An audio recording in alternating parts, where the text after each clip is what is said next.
Shalom, shalom mes bien-aimés dans le Seigneur et tous les bilombe na mabolongo bipai nyonso wapi bozwami na ville na biso na Kinshasa pe na etandi mobimba pe ya mboka na biso wapi ebengami na kombo ya République démocratique du Congo et aussi libanda pe lokola ya mboka na biso RDC. Tozomona Afrique, tozomona Europe, Amérique, Asie pe Océanie. Bisika nyosho ngolu na nzambe eko permettre ke pesa bino nzela ya kolanda biso kolo na biso Yesu Kristo oyo azali mokonzi pe mobikisi na biso amona bino d'avance apambola bino akokisha pe posha ya mitema na bino moko pe mususu selo bosenga na ye epa na nzambe oyo toshambelaka kombo na ye Yesu Kristo. Bien-aimé dans le Seigneur, nzambe akanisela bino. Lelo tozali ko continuer toujours na makanisi na biso wapi to bandaki nango déjà depuis lundi passé. Ndenge tolobelaki sur mama na likambo ezali kolobake l'utilité de la foi dans la prière. L'utilité de la foi dans la prière. Mutuya ya kondima kati na losambo. Losambo na yo mondimi. Losambo na biso nyonso kome lisanga ya bandimi. Tozomona église locale, tozomona communauté et ensemble pe ya masanga ya ba communauté ya ba église pe locale. Donc c'est très capital kati na biso parce que il y a des fois que tokoki kozala na ba église locale différent mais na tango tolingi to sangana pona ko sala action songolo pakala au bénéfice ya bana na nzambe pona lokumu na Yesu Kristo masi nzambe na biso lisanga na biso moyena tout ce que tokoyoka na poto sala ezo senga make tokoka kozala d'abord batu na kondima vis-à-vis na otolingi to sala po tokoka komona biano ya bosenga na biso kotalisama moyena lisanga na biso pour permettre que naboko kisami nabomoni sami pe lokola e ba komona to bakoyoka sango bakoka kotato la kombo ya nzambe na biso. Mais bien-aimés dans le Seigneur, ce que nakoki koyebisa bino c'est quelque chose qui est très important na vie chrétienne, surtout en matière ya prière. Vous savez qu'aujourd'hui tozo kende ko sala ba dérapage ebele surtout na corps ya biso basali na nzambe otobenga me ba pasteur. Pourquoi na lobi bongo? Parce que ce que ovandi obwaki lisu ya mulimo pe opesi litoi pe ya mulimo comment na pe ko sosola seke ezali ko sala manakati ya basali na nzambe par rapport na génération ya lelo tu trouveras que les gens bakomi plus que se donner valeur que Jésus-Christ na ba action na bango ya ba prière même ba appel na bango pelokol. Donc okomona que place ya Christ est un peu diminué, place ya mutushiko déjà ko tomba ma pelokol. C'est comme si que c'est lui à qui wapi azali na makoki ya ko résoudre problème ya mutu. Tandis que ezalaka bongo te. Peu importe ya musali na nzambe, peu importe ya ministère azana yango ou appelé na yango, peu grâce nzambe atia likolo na ye pour que la solution soit là. Tu es appelé toi d'abord de donner ta foi à celui à qui wapi aspect sa solution caché à travers l'homme que tu vois devant toi. Tel que je suis Jean Kitem. Pasteur, que nzambe azolobela yo Tango azolobelo à travers nga, maintenant toi maintenant tu es appelé ya kopesa pe foi na yo et pas na muto shiko akobikisa yo shiko à travers ngai. L'homme yango a question chez qui? C'est notre Seigneur Jésus-Christ de Nazareth. Vous devez soigner votre foi dans vos prières. Exact, moi conseil. Ndenge na mesana koyebisa bino ke bien aimé, na tango zozwa ngolo ya kolanda basali na Nzambe, peu importe ya mosali na Nzambe, ko banda directement te soki omoni elongi pe oyoki abandi koloba boye o jape alongwa kuna na lingi epete. Non. Prends le temps d'écouter ne fût-ce qu'à 4-5 minutes pour comprendre d'abord contenir un message à Zolobela. Peut-être c'était pour toi. Pose la visiter. Et tant que zo kende kolekisha ngoboy, okoki kolekisha même opportunité ya bolamo ya bomo na yo sans le savoir pelokol. Et ba mosusu pe bazapa pe opportunité ya bolamo na bango. Dieu akosala ke ozana bureau, olamuki na pongi, ozana ndaku na yo, o sentir na kati téléphone message moko ekoti tango ozo cliquer ozomona mbala moko mosali na Nzambe liboso na yo video na azali koloba batali choqué le pasteur Jean Kitima est en direct et mbala mso Dieu a permis nano yeba yete soit oyoka yete mais du moins les messages qu'il avait donné à son serviteur a permettra que yo oyoka yango po opesa espace afin que asalela yo nde omonike ya batu mususu ekoti te mais oyo ekoti s'intéresser na téléphone na yo ezaka message ya pasteur wana ozala kane na ami na Facebook epete otikala komona epete mais pourquoi seulement message oyo ekoti na kati ya téléphone nanga ça peut être ta ya visitation na yo mais soki ozala ka toujours kaka soki omona alongwa kuna na kolanda epete aseka batu ya mama okozape opportunité na yo sans le savoir.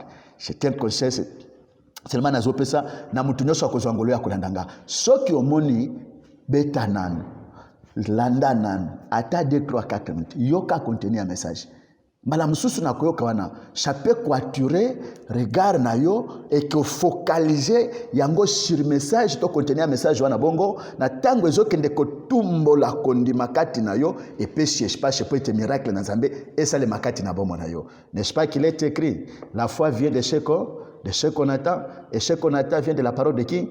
De Christ. Dans Romains chapitre 10 verset 17. Eza bongo. Donc ba manière ebele Nzambe utilizaka pour être à visiter les nango moto. Et ce qui okozala ke ozalaka toujours que olekisi na yebisio ke okoya ko zaper opportunité ya visitation na yo sans le savoir. Donc ce qui peut omoni biso supporter un peu ya koluka comment ko yo kabiso d'abord na banski okozala desite Nzambe pe akozanga koshunga opete. Donc na kozonga basali na Nzambe bakomi comme place à plus mutuya ke Nzambe pe lokol. Zokande tango to sambelaka tango pe to bakakoma ko proclamer me ba promesse likolo na bino bana na Nzambe. Quand vous dites amen, cet amen là etikala amen à l'écriture comme quelqu'un azali kotanga non ezala amen moko ezali kotirer subasema sur ta foi ou dans ta foi ne kokende ko permettre que ce que l'homme de Dieu avait prononcé pour toi ezala na vie.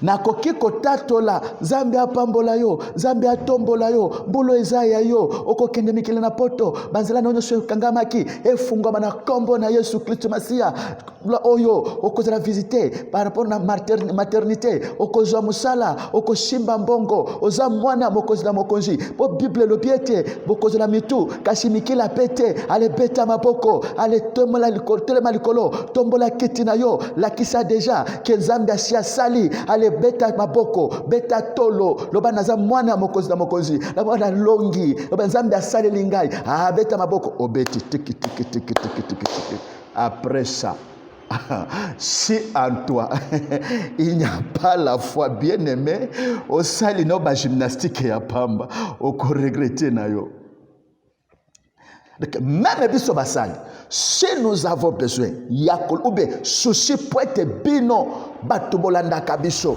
bozalaka na makoki ya kobika pe komona loboko na Nzambe, ce que to bengami d'abord kosala premièrement, c'est de vous aider pour vous faire comprendre comment vous devez soigner votre foi. De tout n'est pas seulement des prières, mais au-dessus, foi paix, pardon, foi ezala lokola base ya prière na yo peut produire sikoyo ba effet positif. Et ce qui ke okozape na ba émission na biso ya kala okomona bisika to bandaki tolobaki ndenge nini totalisaki batu na émission ya lundi le 21 totalisaki batu comment Christ azoloba soki osengi eloko odute te kati na yo kasi soki ondimi ke eloko na sengi solo ekopesa melanga pe okomona kosala nini kopesa melo pe lokolo. Est-ce que vous comprenez? Soki osengi kosenga c'est-à-dire quoi? C'est la prière. C'est la prière. C'est la prière, bien aimé. Et bien soki ondimi kondima c'est-à-dire quoi? C'est la foi. Yesu a recadré batu. Peut atalishi comment l'aider s'accorde aussi marche.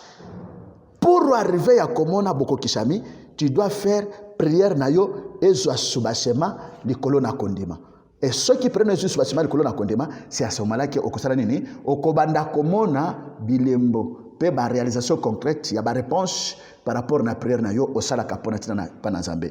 Mais ceux qui ke kondima ezapete moyen ezate. Donc chez nous les serviteurs de Dieu et les pasteurs, nous sommes appelés à vous aider. Et l'aide de ces serviteurs, c'est moi Jean Kitim. Aki wapi nazana posa ya bosunga minabino, c'est là le problème nabino. À chaque fois boko banda kozwa ngolu ya kolanda biso. Ata na bemission na biso, to l'exakango na plateforme na biso neni ya Facebook. Groupe d'intention bilombe na bolongo okozwa biso kuna na taille ba prière sikoyo ndenge tozake passage ya bemission par rapport à la parole de Dieu sur YouTube mais passage ya ba prière na minute e bandeli bo ezaka na plateforme ya nini ya biso ya Facebook dénommé groupe d'intention bilombe na bolongo okuta pe côté kuna pe lokola ndenge tozaka na makoki wana d'abord parce que tout ce que okobika ezo dépendre na ngate mais ezo dépendre na Nzambe ezo dépendre na Nzambe. Et poete obenda eloko wana feke ekoma akipona tina na yo chez yo mosambeli soigner foi na yo na ebite soki bozola nanga. Et maintenant lelo tolingi to ajouter eloko moko na bomwe na yo eza eloko nini eza eloko babengi yango doute na kondima ya moto. Soki seulement evandisami na mwa doute ezokende ko luka to epako luka kokende kwetufe kondima ya mutu ekendaka na kosala eloko moko pete prière il faut evandisa masikolo na kondima po ete omona bilembo nango c'est ça Bible ndenge ezoloba bongo. Et maintenant sikoyo mobundisi pe ya kondima eza doute. Donc soki opesi kondima et que moko pe na kondima no bandi kolandisa ngo na doute na sima pe lokola directement obebisi makambo nyonso et soki okolandanga na bokebi okomona ke c'est ce qui fait que aujourd'hui même malgré diversité pe multiplicité ya ba église na ville ya Kinshasa na Congo démocratique aussi Afrique pe mokili mo mapelo lokola mais okomona ke en terme ya ba réponse tokobenga ngo ke ezalaka toujours mitigé et bato na kopesa bango nini faute wana bongo eza biso basali na Nzambe à cause ya nini tozoluka komila kisake en déclarant des paroles c'est ce qui fera que yo omona bolamu sans d'abord koyebiso que moi je déclare et toi tu dois maintenant croire na maloba onazo tatola likolo na yo que c'est Christ qui a fait que ngana tatola et tu crois en Christ que je crois na maloba musali na yo alobi likolo nanga que yo Yesu Christ okosale langa. Il faut biso toyeba koma kotalisaka bino bongo. Soki ozongi ata na mokanda je passe Deutéronome na tango wapi Nzambe azopesa ningise pa Moïse benga Aaron ye na bana na ye yebisa bango basala nini babanda ko proclamer bénédiction likolo ya nini ya libota na ngai bazotangela biso version na kuna bazolukela biso yango sikoyo okoyoka ndenge contenu ya nini ya likanisi na Nzambe wana ndenge ezaleli alobi ke bango bakotelema bakotatola maloba likolo na libota na bongo nga sikoyo nakokokisaka yango likolo na bango po bayebaka koma komema kombo nanga na mitema na bango. C'est clair. Aaron akotelema akotatola maloba me mokokisi ya maloba eza nde Nzambe. Na tango azokokisa yango likolo na bango eza na objectif po ete ba oyo bazo bénéficier bayeba koma kobomba kombo ya Nzambe kotia kombo na Nzambe na nini na mitema na bango. Motangi soki aja après na ebipete ndenge za bongo.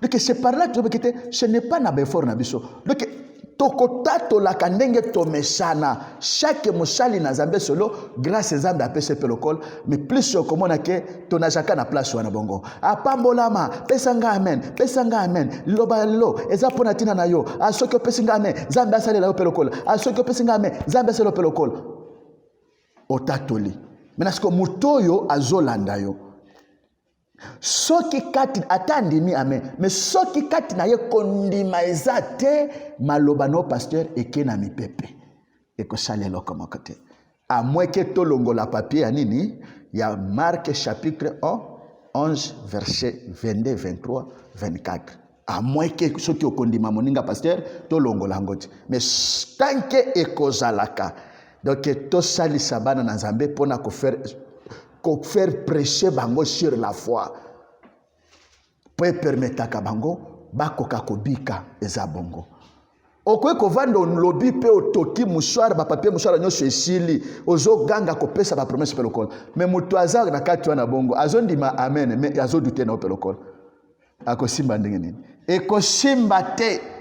Voilà comme ça ndeko na biso Jacques asungaki biso soki bakwede biso na motangi Bible Jacques chapitre 1er verset 5 virgule 6 ya 8 oyo kandenge nini Bible zoloba place wana bongo tolobi ke tozolobela sur la doute sur la foi la prière mutu ya prière na kondima pardon mutu ya kondima na prière ya mutu.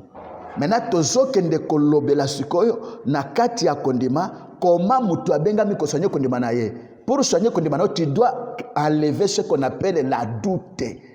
Na kati ya kondima na yo pour permettre que kondima na etika la se afin que et permettre prière na yo et produire ba effet oye kozala malamu pona tina na yo.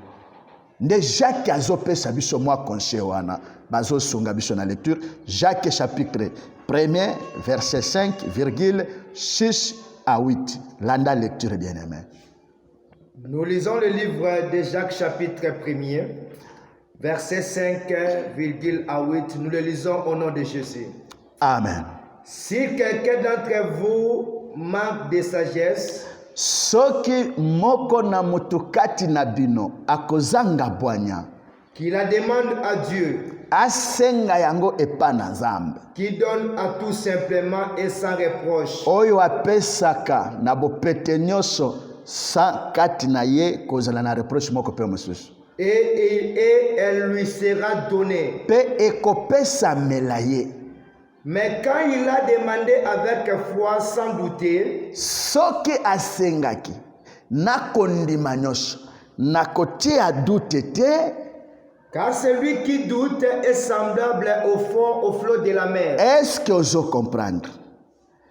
Ndenge apôtre Jacques azoloba que mutu soki asengi eloko wana sans kodouter na kondima na ye. Donc possibilité ya kobikango ezali.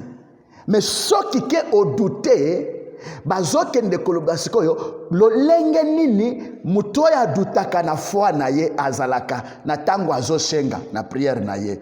Continuez papa. Il est semblable au flot de la mer. Akokani lokola ba flot, qu'est-ce qu'on dit ça en lingala, il y a quoi mbonge ou bien na yebite mais oyebi lingala koleka biso en français j'ai bien compris, mais dis-moi à lingala na yebi flot eza bon. Si c'était en swahili je pouvais parler pour naza na facilité wana bongo mabimbi ya mai, c'est-à-dire tango mupepe betaka boningani ya mai wana bongo nde babengi yango en swahili mabimbi ya mai, mais alingala sikoyo yoko kisha yango ndenge za place na bisiko kolanda ngai les flots de la mer. Parce que celui qui doute aza mutu moko oyo azalaka stable te atepaka na ye kaka. Donc atatonaka pona vrai penser pona ko faire comprendre le message mutu oyo asengaka na kondima mesima na yango azo douter na kondima na ye atepaka na ye azalaka na position fixe pete pe mutu na bongo amonaka pe loboko na Nzambe pete. Continue. Il est agité par le vent. Azali kotepa vani ni peu importe ya mupepe koya nde ozomona batoyo bazalaka stable te na ba église.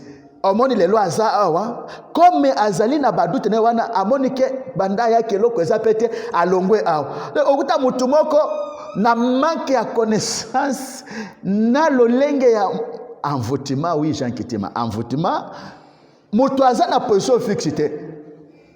Azana position fixe. Donc on a que aye awa boye na moi lo yengo na koloka quelque chose omoni aboke papa na nga ya molimo. Moto za papa combien ya molimo. Moto za kana papa moko ya molimo eshili. Moto akoza na papa mi bale misa tout ya molimo. C'est des envoûtements seulement par rapport na manque ya connaissance et aussi manque ya kondima pelokol. Nde esala ka mutu bongo. Ana position te. Et surtout supportez-moi batu ya jar na bongo. Nde ba makabiyo manakati ya église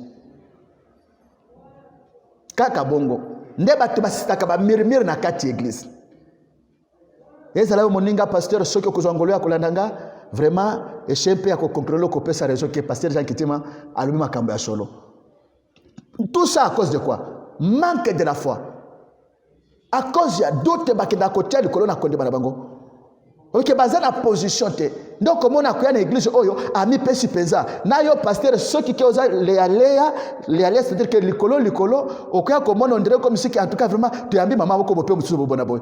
Ceux qui osa na église te okoya ko sopana liboso ya mutu na bongo.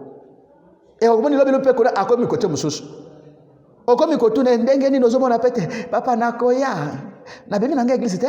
Naza nanga kaka. Nakoya papa esili. Nde batu wana babe bazakaka sans position. Ceux qui mu pepe beti bango nde baninganaka.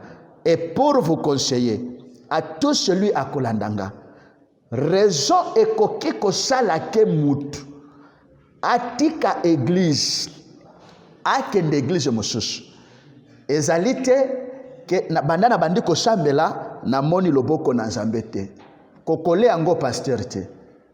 Si ekoki ko na raison ko sala ke mutu atika église mosusu a moins que soki ke to sosoli pasteur wana aza dans les faux na façon na ye ya kosalela Nzambe akomi ko joindre musala na Nzambe avec des fétiches akoti baloge ya magie avec des preuves à l'appui. Là je suis obligé de se retirer parce que quand le fondement est renversé, que fait les justes? Si ce n'est que de se retirer seulement. Mais kolobake na longo église po batongi ngai Nzambe akoseka yo. Yesu kutu kolobapete na longo église parce que bafinga kingai. Non, ce n'est pas de ça mutu akolongo l'église. Et je peux vous dire aussi église mon côté na che ya moi oyo ezangi problème.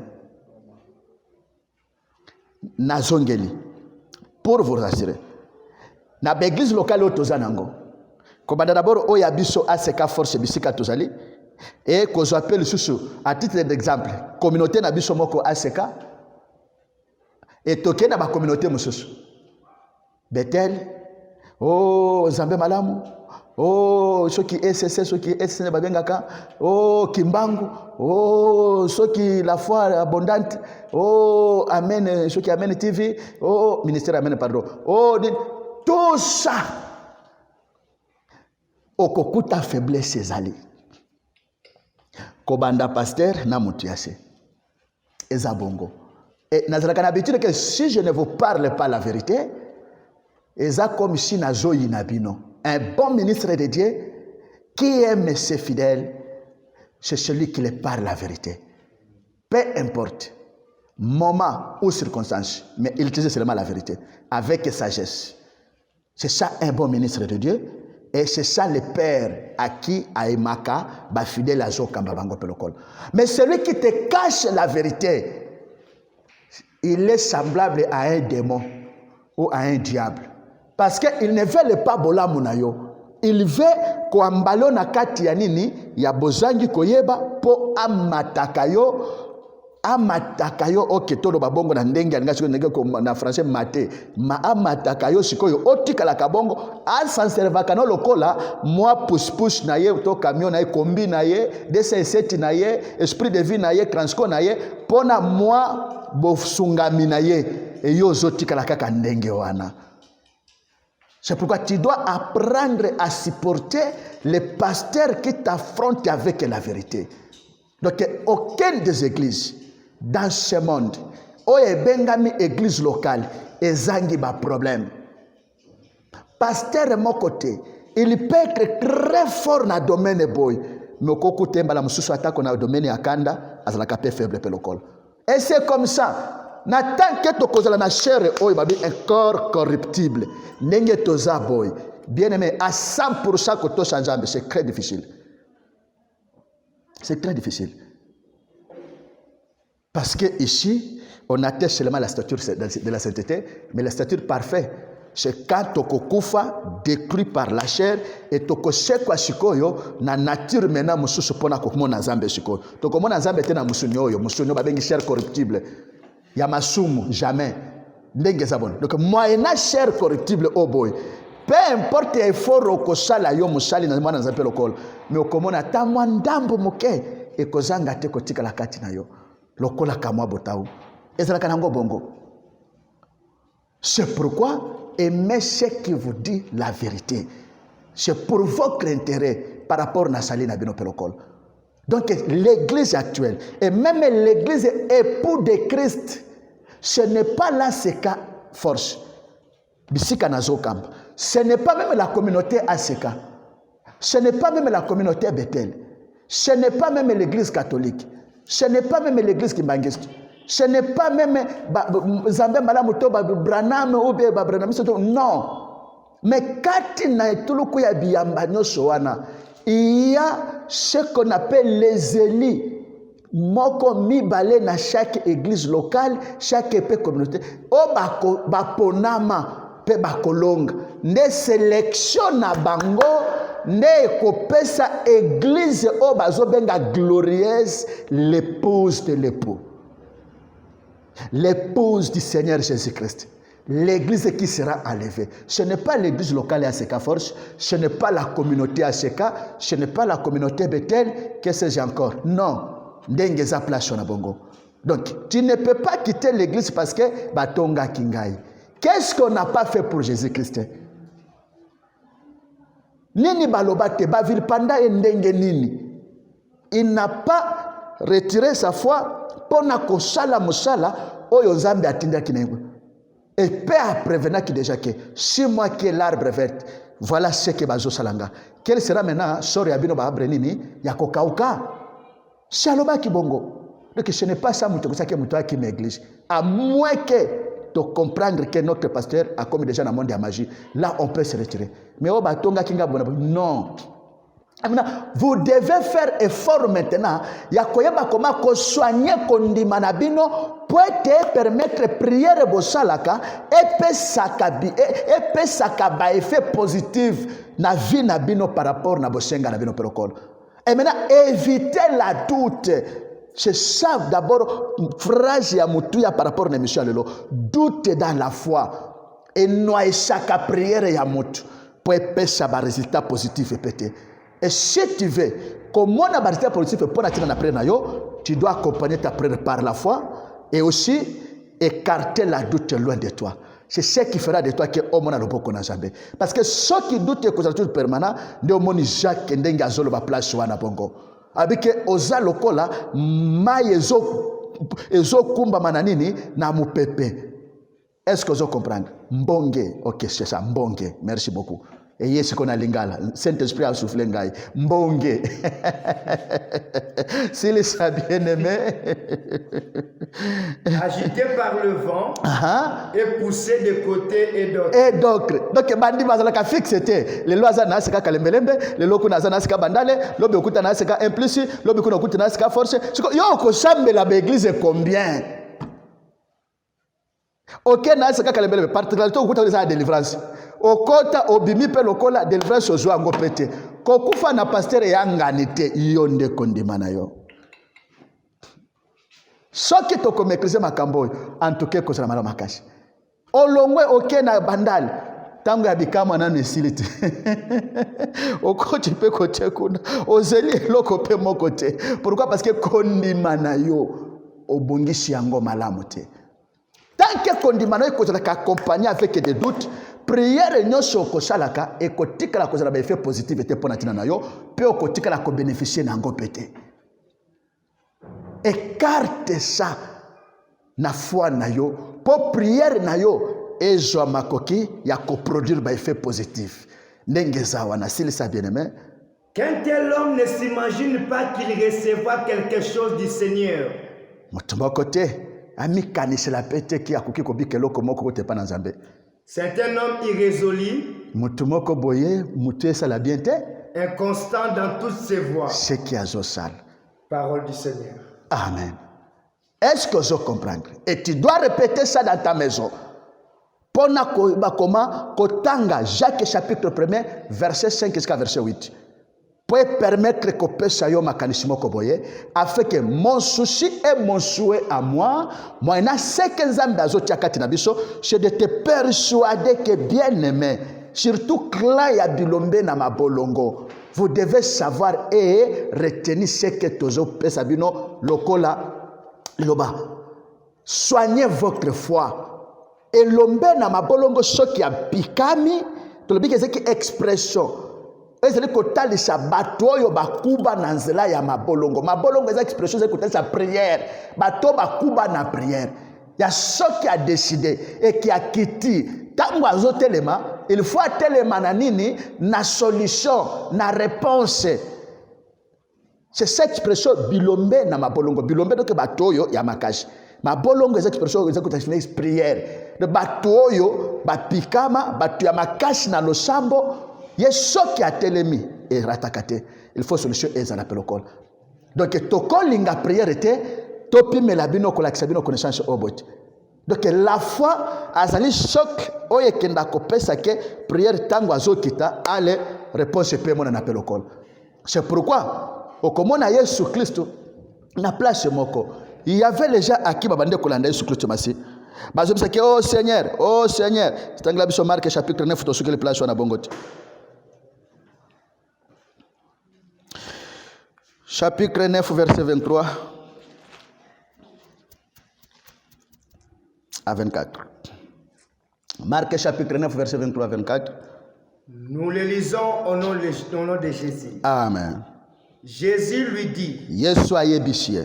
Si tu peux, Soki okoki kondima. Tout est possible à celui qui croit. Nyoso ezali possible na muto azondima.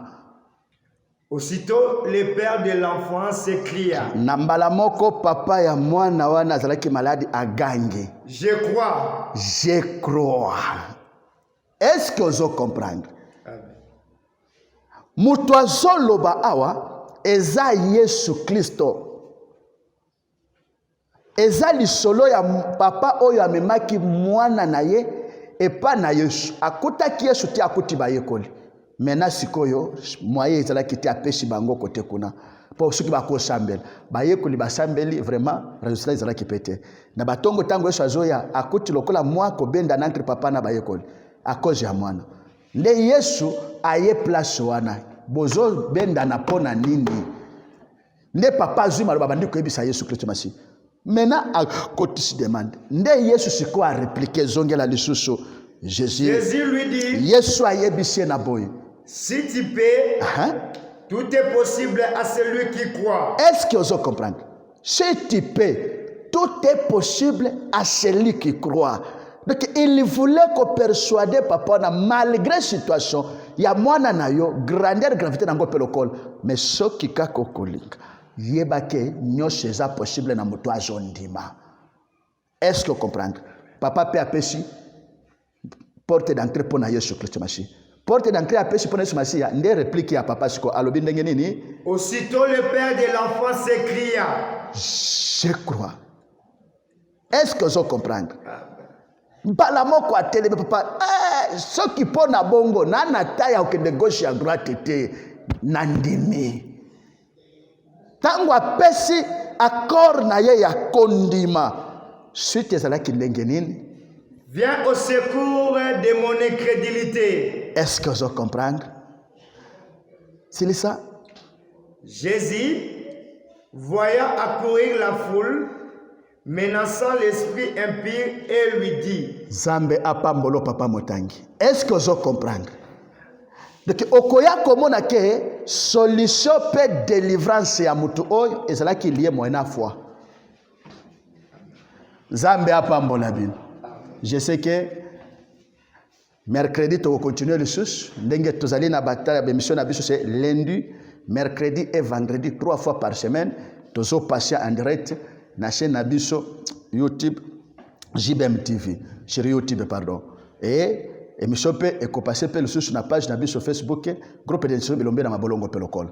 Bien aimé, donc secret capital. Ceci d'abord c'est d'abord à côté sabino comment prière ezalaka affaibli à cause ya nini ya doute. C'est pourquoi tu mets total sabino que comme tout ça ba tutolingi malobondeli. Pe to se pra ko sambela pe lokolo, tu ba comment continuer prière na biso, pe ko ba comment ko écarter doute na nzela kondima na biso pour permettre que prière na biso ezana makoki ya kosala nini ya ko porter biso ba résultat concret selon posa na biso tozalaka nango pona ko luka ko bika epa na Nzambe. Voilà ce que ça qui lokola moi briefing ya émission ya lelo to ya matin na biso ya lelo pe lokola. Toza toujours na kati ya maman na likambo na biso que l'utilité de la foi dans la prière et le mercredi on va continuer encore. Pona lelo to sukeli awa. Vraiment Nzambe apambola bino nyonso. Bolandi biso pe bokozala na ngolo ya kolanda biso.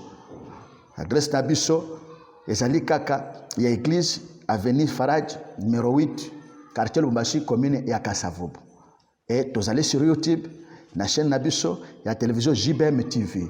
Tango kolanda biso bien aimé s'abonner mbala moko po epesa koma kokike tango tozo banda oyebaka ke toza en direct soit tobwaki émission pour landa contenir un message tokotinda et kende ko fortifier su kondima na yo na banziki kozanga te kopambola.